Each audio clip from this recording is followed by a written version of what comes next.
بهترین وطن‌های هستند که خداوند عزوجل همه شما را نصیب کرده. یک جایی هستند که مقدس جایی هستند. یک الله پاک او را با گفتن خطیب چی نمیشه، او را باید ببینید. این بچه‌های نورفته را چی میگوید؟ این بچه‌ها را خداوند میگه که الله همش و نصیب دیدار همون خونه‌های مقدس، همون خونه حرام کنه، مدینه منوره که حضرت رسول الله خواهد اونجا یک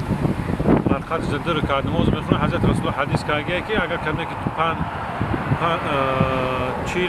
رکعت اگر همجا نماز میخونه همینطوری که در جنت فردوس نماز میخونه.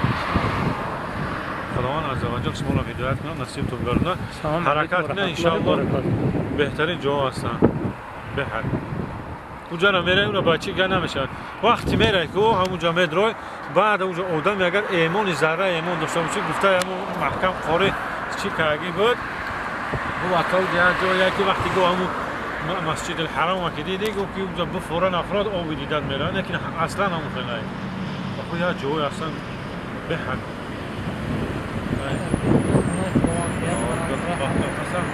حرکت میبایوشی تو با پیری خطی و فقط بینامیم میبینیم این پیروی اصلا که حال نامینن همون سنگی که با زیارت های همون را مثال کنیم زیارت همون سر پیشکند همون درنی سنگی چه همون را مثال کنیم بسیار کسا را اونجا زورش نمیرسن با همه یوشی با همه چی به حد چی میدین یکی خیلی همه قوات دمی یوشی داره تعاف به حد بهترین جا اصلا خازو این با سفر کدام سنایم سفر نصیب کشش که خیلی وقت شد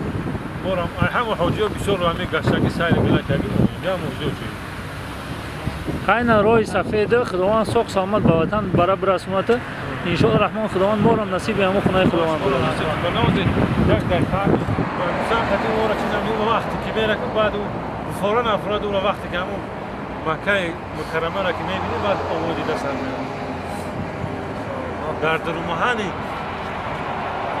اونجا سوال معلوم شد اون چی میتوقعه همون وقتی که هم چی شد با خدا قسم دیگه خیلی نه تو وقتی که همون درون شهر ما سر کشید فقط خورا بعد مینو سر شد دیدن همه این برادران که هستن اینا رو خداوند نصیب کرده پروردگار عزیز آورده جاهای بهترین مقام‌هایی هستن که اونجا بهترین انسان‌هایی که در این خدمت کردن همون انسان‌ها مثلا بهتر جای مقدسن الله پاک همه ما را و شما را نصیب کرده برادران